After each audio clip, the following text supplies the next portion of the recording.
Coming up on Watch Fox News at 10.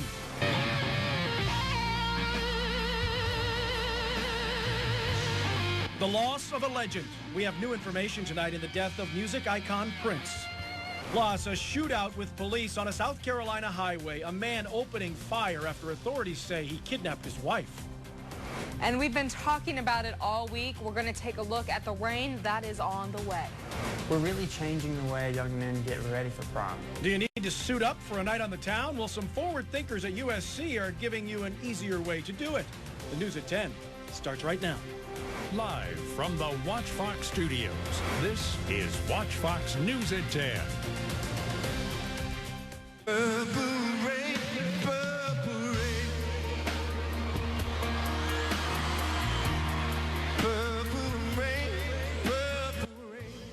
That's all right.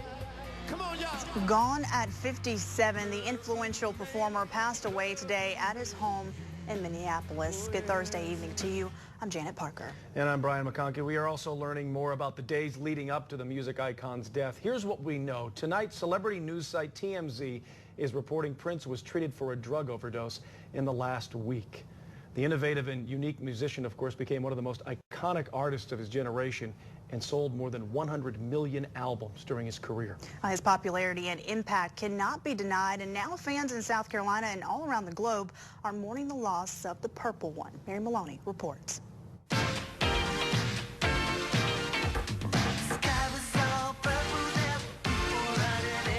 Prince was a legend. Pioneering the Minneapolis sound, Prince sold more than 100 million records worldwide, making him one of the best-selling artists of all time. I wanted my music, as even now, to speak loudest for me. He touched all forms of the entertainment business, winning 7 Grammys, a Golden Globe, and an Academy Award. Not surprising, Prince was inducted into the Rock and Roll Hall of Fame the first year he was eligible. Prince wasn't just an artist, he influenced and mentored other musicians, cranking out hits for the Bangles and Sinead O'Connor.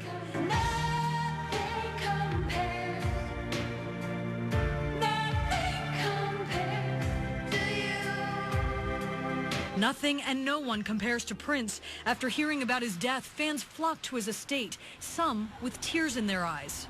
I heard the news and it's devastating. I just couldn't believe it. I didn't believe it. He was just here Saturday. He was just here Saturday. The legendary Apollo Theater changing its marquee. His hometown baseball stadium, the Minnesota Twins, tweeting this picture saying, "Fitting that it's raining in Minneapolis."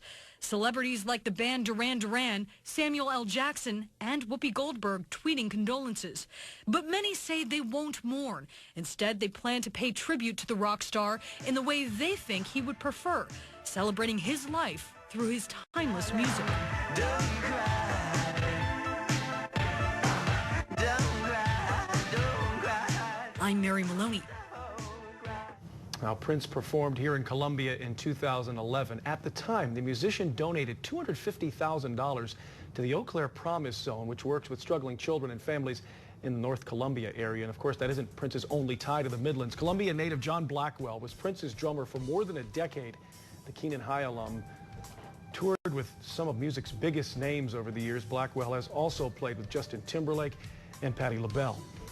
Well, here in the Midlands, many are remembering the music icon. Radio DJ Curtis Wilson at Columbia's The Big DM says Prince is an artist who knew how to constantly reinvent himself. He also had the chance to meet Prince back in 1999 and then again in 2011 during the singer's concert at Colonial Life Arena. Made me really nervous. I mean, the sweaty palms, nervous. And I don't get that way. I meet a lot of people, especially as long as I've been in this business. So many people. But you have those certain ones that can make you feel that, man, wow, that's Prince. Wilson says that Prince will be remembered as a legend gone too soon. And tonight, Pearl Jam performing at that very same arena where Prince performed 5 years ago. Fans and ticket scalpers flocking to the Colonial Life Arena for one of the band's South Carolina concert stops. They're playing as we speak. Now, many anticipating a tribute to Prince tonight and guessing which song will be covered by the band's lead man, Eddie Vedder. We were standing in line in the merchandise line when the news broke about Prince passing away, and musical genius, and truly too early. It's devastating news. We're hoping they play Purple Rain tonight, in tribute, which is something Pearl Jam would do. It's a huge loss for the musical world. Well, social media immediately reacted to the news of Prince's death. Fans in the Midlands posting to Facebook and Twitter today. Rob Bledsoe posting a picture from Prince's 2011 concert here in Columbia. Local musician Terrence Young posting, quote, "We've lost a music jewel, Prince. He was a huge influence on me." And on Twitter, Low Country native and country music star Darius Rucker tweeting in part, "One of my absolute idols. Thank you for showing me what true greatness is." USC head baseball coach Chad Holbrook also taking to Twitter with a snapshot of the artist on stage. Starting off tonight with a look up in the upstate in Anderson. Temps there in the upper 60s. A calm evening, but the upstate needs to get ready for some rain, just like us here in the Midlands. Right now we have clouds inching in overhead ahead of the system that is on the way, pushing across Georgia right now. Atlanta getting hit with some showers currently. It's moving fairly quickly, though. We're expecting definitely some accumulation as we move into tomorrow. But as it does move through quickly, we aren't expecting that accumulation to climb too high. By later on tomorrow evening, pretty much everything near 1/4 inch. Some areas getting closer to 1/2 of an inch tomorrow during some heavier downpour portions of the afternoon. We do have the threat for some thunderstorms in our forecast for your Friday. But we're going to break down that full Friday forecast hour by hour coming up in just a few minutes. Well, tonight, the Newberry County community gathering to honor the life of a longtime educator lost in a tragic accident. School Superintendent Benny Bennett died last weekend after colliding with a deputy. Now, tonight, he was remembered at Mid Carolina High School. Our Leah Holloway was there and joins us live in the studio now with more. Leah?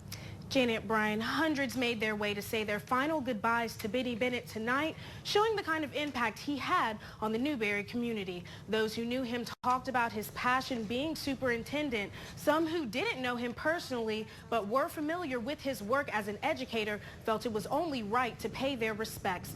Bennett has been with the school system for 10 years, and community members say he always put the need of the children in Newberry County first. From my perspective, not only was he a professional colleague, because we worked very closely together on school safety and the school resource officers. We were one of the first counties in the state to have a county-wide system, and then he improved on that. He touched a lot of lives, and he's still touching a lot of lives. Benny Bennett's funeral is set for Saturday in Rock Hill, South Carolina. Live in the studio, Leah Holloway, Watch Fox News. Well, a kidnapping, chase, and shootout with deputies Andy and Santee today. And right now, a man is facing 4 attempted murder charges in that case. 34-year-old Daniel Ward shot at 3 Berkeley County deputies and a Clarendon County deputy after wrecking his car on Interstate 95. Authorities say Ward hid in the trunk of his estranged wife's vehicle this morning as she was dropping off her children at Cane Bay Elementary School, then pushed open the back seat and kidnapped her at gunpoint. The wife had an order of protection against him. Investigators say Ward led in deputies from Berkeley County to Orangeburg County, where he ultimately crashed that car on an I-95 median. We had a suspect that was armed.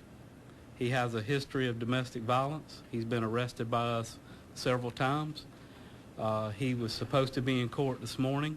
He was armed, considered dangerous, and he had his wife at gunpoint. Now, deputies shot Ward. He was flown to a Columbia hospital. Tonight, his condition is not known. No deputies were hurt here, and we're told the kidnapping victim, his wife, is also doing okay. We have some new developments now about a deadly train accident that happened last night in Columbia. We now know the name of the man who died. The Richland County coroner says 66-year-old Glenn Tyler was hit by that train Wednesday night near Faro and Park Lane roads. It happened around 9 o'clock last night. According to the South Carolina Highway Patrol, Tyler was sitting on the train tracks at the time. Also making headlines, a debate sparked by this incident at Spring Valley High School last fall is on hold tonight. During a hearing today, people backing a measure that would remove officers' ability to arrest students for disturbing schools say that charge criminalizes ordinary misbehavior and puts kids on a path to prison. The South Carolina Sheriff's Association argues, though, that arrests are sometimes necessary in schools and the charge should remain an option. Now, the video you're looking at led to a deputy's firing. 2 students were charged with disturbing schools here. A House subcommittee postponed a vote on this issue today. Officers in this state want increased penalties for canine killers. Under a new proposal, anyone convicted of killing or torturing a police dog could spend up to 10 years in prison. Right now, the crime is punishable by up to 5 years. Officers say criminals get longer prison sentences for property crimes than killing a beloved partner and protector. A House Judiciary panel delayed voting on Fargo's and Heiko's law. Legislators are concerned the proposed penalties may be too high. Well, an 8-day protest is now over at Clemson University. It all started after someone left a bunch of rotting bananas on an African-American history sign. Protesting students say Clemson does not do enough to promote diversity. Clemson President Jim Clements issued a statement promising to release specific goals on getting more minorities enrolled at Clemson by the end of the summer.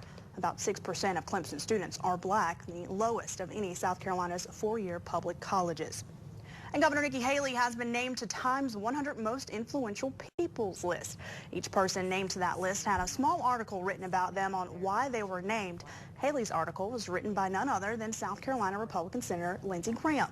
Graham highlighted many examples on Haley's influence on the state, specifically the Charleston 9 shootings, the removal of the Confederate flag from the State House grounds, and the 1,000-year flood. And Graham saying, quote, from shaking up the system to providing kindness and understanding to the individuals and families affected by these tragedies, she put a face on South Carolina that we are all extremely proud of.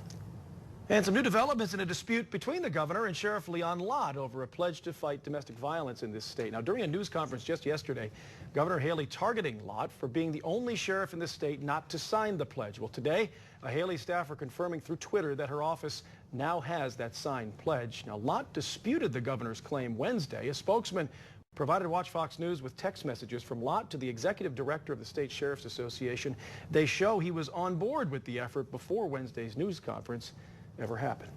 Well, still to come tonight, paying for power. Some good news tonight about your utility bill as we head into the hottest months of the year. We explain coming up in your Consumer Watch. Plus, tucks on trucks, how a few college students are putting a new spin on shopping for prom. You know, we were talking to someone the other day. We saw Pearl Jam, and it was like, you know, you gotta go see Prince. I saw Prince. He's a great performer. It was just very ironic. He texted me today. He's like, can you believe that guy was saying go see Prince, and he's dead. Well, it's been a while since high school, but prom season is here. And a group of USC students are trying to make it faster, more convenient, even less expensive for the guys to suit up for the big night. That sounds good. 3 students there are getting young people dressed to impress in a non-traditional way as they head to the big dance. Our Shelley Adamczyk explains their idea. Tuxedos to go. We're really changing the way young men get ready for prom. Tux on Trucks is a mobile tuxedo delivery service in Columbia. Arms down? USC senior Parker Moore says he came up with the idea for the rental service after having to drive more than 30 minutes to get a tuxedo for his high school prom. So I realized that's such a hassle, really driving that far and having to pay way too much to rent that tuxedo. And it kind of hit me. I was like, what if a tuxedo rental service came to us? Moore and 2 of his friends co-own Tux on Trucks. The company allows students to choose everything they need online. That's just added to your cart. And with the click of a button, a quick fitting, and a few days, the suit is on its way. Last week, the company rented tuxes to students at Irmo High School. We've gotten a lot of great feedback from parents at Irmo High School saying, you know, this is a huge convenience for parents. We'll just go to their house, fit them right in their living room, and place their order and bring it right back to where we fitted them. Moore says the prices of the rentals are able to stay lower than other sellers because they don't have the costs associated with a traditional store. We really want to change how you think about prom. We want to change how parents think about prom. And that's what we're kind of set out to do. Changes to help make sure everyone is prepared and looking fancy for the big night with less hassle. In Columbia, Shelley Adamczyk, Watch Fox News.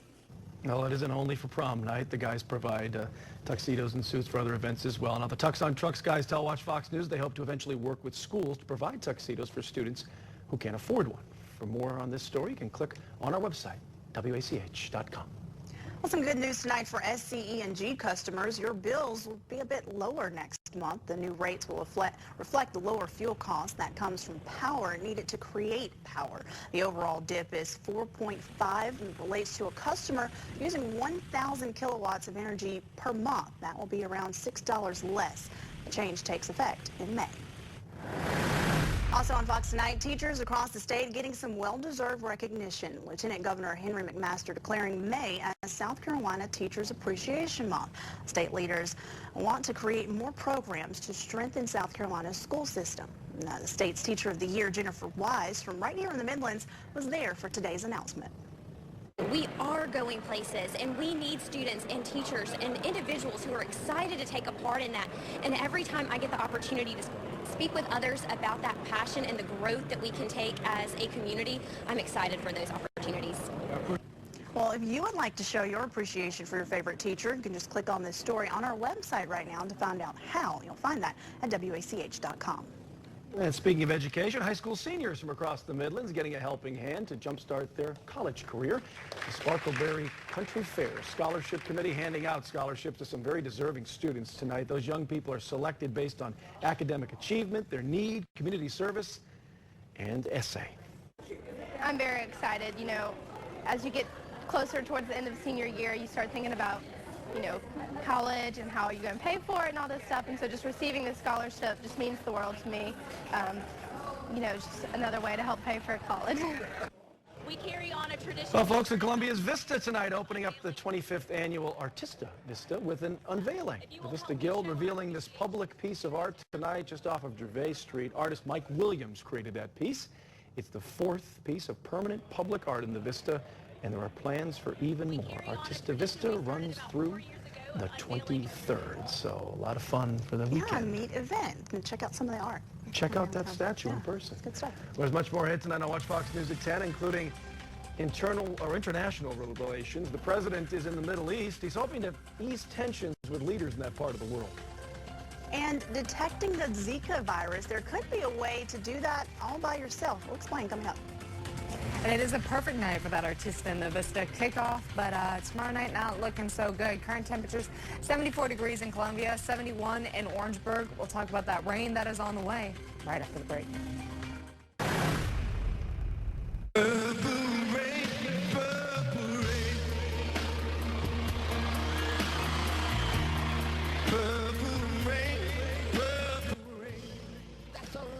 Well, legendary musician Prince, gone at 57. The influential performer passed away today at his home in Minneapolis. There are some reports tonight that the icon was treated for a possible drug overdose just days before his death, but that has not been confirmed. There's no exact cause of death tonight. Prince was known for pushing limits through his music and style. He's credited as an influence for many artists today. President Obama even saying this in a statement: today the world lost a creative icon. Michelle and I joined millions of fans from around the world in mourning the sudden death of Prince. Few artists have influenced the sound and trajectory of popular music more distinctly or touched quite so many people with their talent. And the world of professional wrestling also losing one of its most groundbreaking performers. Former WWE star Joanie Chyna Laurer was found dead today in her California apartment. Authorities say there are no signs of foul play here, but they have not pinpointed a cause of death. She was once billed the 9th wonder of the world and became a crossover star, appearing in Playboy magazine and in several reality TV shows. However, Laurer did struggle with substance abuse in recent years. She was 46 years old. Making political headlines as part of a multi-stop international trip, the president traveled to Saudi Arabia this week for a summit with several Persian Gulf leaders. He also took the opportunity to try and ease some tensions between the U.S. and Saudi Arabia. Steve Nanez has more from Washington, D.C. On the surface, it looks like all smiles and handshakes, but behind the scenes, it was anything but.